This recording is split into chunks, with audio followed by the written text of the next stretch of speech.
Welcome everybody to the 2014 wheat harvest on the Ponderosa.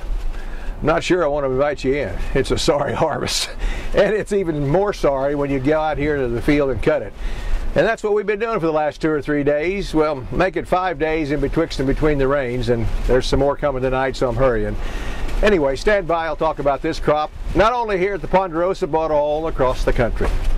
Announcing new deals from Straub International on an excellent selection of pre-owned self-propelled sprayers and late-model Case IH, Magnum, and Steiger tractors. Deals like a January 2015 interest waiver, available on any maker model self-propelled sprayer. Interested in a tractor? Get a 12-month interest waiver, plus a 12-month powertrain protection plan on select tractors, available now at Straub International. Hurry in, these great offers and more are available for a limited time through Case IH and C&H Industrial Capital. Visit your local Straub International dealer today. Some restrictions apply. See dealer for details.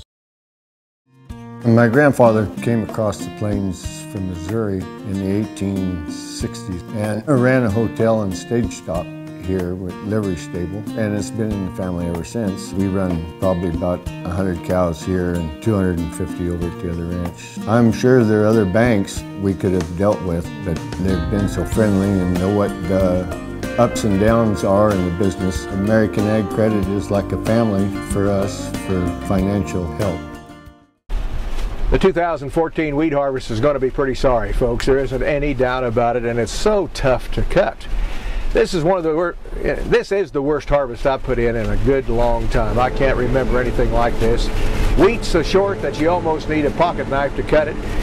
We'd be better off if we were back in the older days where they windrowed it and threw it in one of those. Well, I'm not going to go that far, but I got to tell you, you run the header into the ground about every 30 minutes to an hour because you're down there trying to get everything you can. At the same time, we got to tell you the yields are not that great. We've talked to a lot of people around the country. It looks like 15 to 25 bushels an acre is going to catch most of the wheat crops in the state of Kansas, with the exception of those that were zero. And there's a lot of those around too. In fact, here in this part of the country, in south central Kansas, the biggest wheat county in the state, Sumner County, we've got a lot of people that have disked their wheat under and are going to go to something else. So the 34 bushel per acre yield that the Wheat Quality Council tour came up with a few weeks ago, I think is out the window. If there's anybody at USDA can find that kind of a yield in the state of Kansas, they're either smoking something, drinking something, or, well, most of them don't really know what the farm looks like anyway, so we'll just have to go with that. But I got to tell you, if you're a trader and you think there's 34 bushel average wheat in the state of Kansas, you need to come out to the field and find out for yourself. I would guess that if we average 24, if it's any better than 24 bushels in the state of Kansas, I'd be shocked. And so we'll wait and see what the folks at USDA come up with. In the meantime, let me tell you, pretty good news as far as prices of wheat is concerned. This yield ought to help the price of wheat hold strong for the next year. And then on top of that, we've got some pretty good export business. This wheat market's come down, as you know, the last 2-3 weeks. Well, it's evidently low enough. Egypt bought probably more wheat in the last week or two than they have in any week period of time for a good long time. So that's our biggest buyer. So with that in mind, other people will buy as well, and I think maybe they smell a rat too. They might be better buyers than we think, because this may be cheap.